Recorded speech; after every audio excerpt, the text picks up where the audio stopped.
Là où beaucoup de critiques osent dire que le Bitcoin, les crypto-monnaies ne sont utilisées que pour des transactions illicites, du blanchiment d'argent, et vous verrez une vidéo dans la description qui parle du blanchiment d'argent et de nos banques préférées, de nos banques adorées, vous serez estomaqué. Je vous conseille vraiment d'aller regarder la vidéo. Donc là où beaucoup de gens osent émettre ces critiques-là, sur le terrain, je constate une réalité différente. Dans les clients, dans les personas que nous avons chez Idjara, il y a deux types de profils qui m'ont le plus marqué, parce que je prends du temps à échanger avec les clients, avec les investisseurs que nous avons. Le premier type de clients, ce sont ces jeunes. Ce sont ces jeunes qui sont dans le numérique, soit parce qu'ils sont développeurs, soit ont créé des services de coaching et qui arrivent à bien se débrouiller, ou du dropshipping, et qui arrivent à bien se débrouiller et à les vendre à Singapour, en Australie, en Nouvelle-Zélande et partout. Ils sont au Mali, au Sénégal, au Kenya, un peu partout. Et comment est-ce qu'ils reçoivent leur paiement? Ils commencent par essayer de créer des comptes PayPal. Les PayPal est bloqué en Afrique, dans beaucoup de pays africains. Donc, ils se font souvent créer des comptes au nom d'un ami. Ils se font escroquer par cet ami.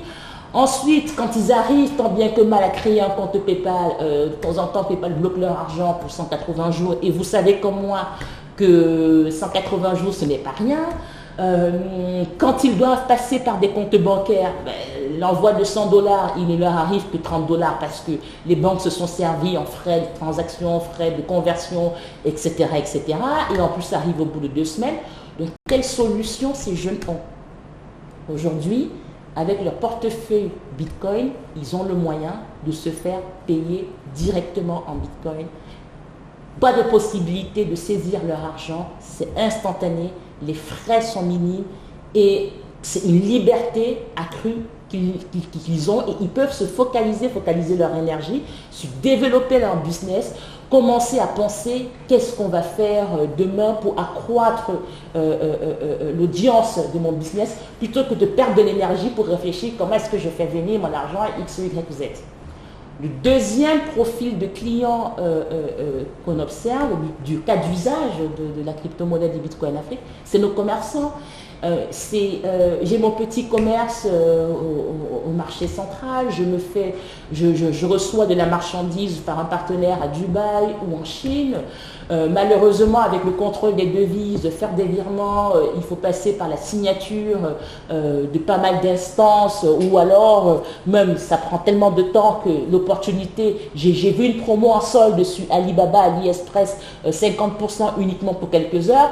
Je ne vais pas profiter parce que le temps d'aller changer de l'argent en devises, c'est une casse-tête pas possible. Qu'est-ce qu'ils font? Ils achètent du Bitcoin, ils envoient à leurs fournisseurs en Chine ou à Dubaï. Il y a de plus en plus de commerçants qui acceptent ces moyens de paiement-là, et la transaction est réglée en quelques minutes et l'envoi de leurs marchandises est lancé. Donc aujourd'hui, c'est vraiment à ça permet à des personnes qui ont des entreprises formelles, qui ont des business légaux, de pouvoir gagner leur pain et de pouvoir subvenir aux besoins de leur famille.